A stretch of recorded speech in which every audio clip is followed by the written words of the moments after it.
Seeking his second presidency as the Republicans' presumptive 2024 White House nominee, Donald Trump has said he would encourage Russia to attack any of the U.S.'s NATO allies whom he considers to have not met their financial obligations. The White House described the remarks as appalling and unhinged. Trump made the statement on Saturday during a campaign rally in Conway, South Carolina, ahead of the state's Republican presidential preference primary on February 24. The former president has voiced misgivings about aid to Ukraine as it defends itself from the invasion launched by Russia in February 2022, as well as to the existence of NATO, the 31-nation alliance which the U.S. has committed to defending when necessary.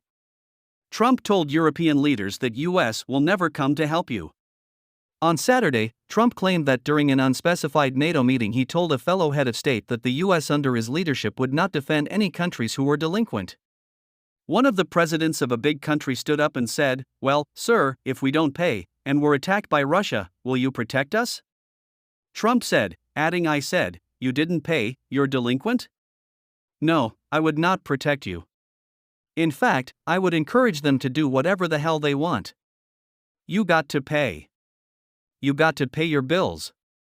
White House spokesperson Andrew Bates, asked about Trump's comments, said, "Encouraging invasions of our closest allies by murderous regimes is appalling and unhinged, and it endangers American national security, global stability, and our economy at home."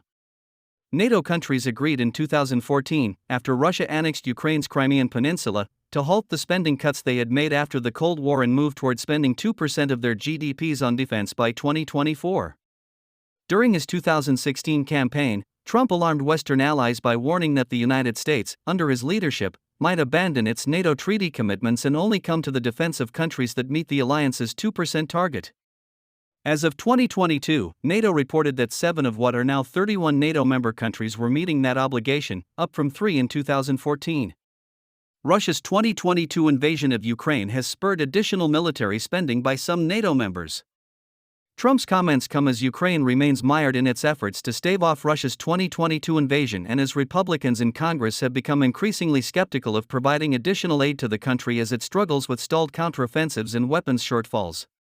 Trump's remarks on Saturday quickly raised alarm among many political pundits in the U.S.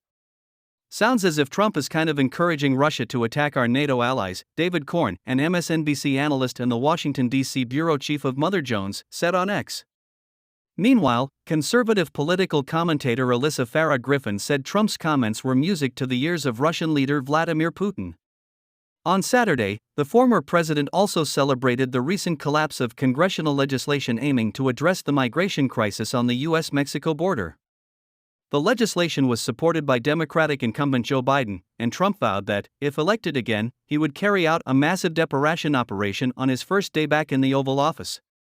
Trump has been performing strongly in public opinion polls against Biden, who defeated the ex-president in the 2020 election.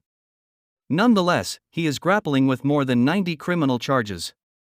The charges contained in 4 separate indictments across various jurisdictions allege that he tried to subvert the result of the election he lost, illegally retained government secrets after his presidency, and made illicit hush money payments to a porn actor who claims to have had a sexual encounter with Trump. Trump has pleaded not guilty to all charges.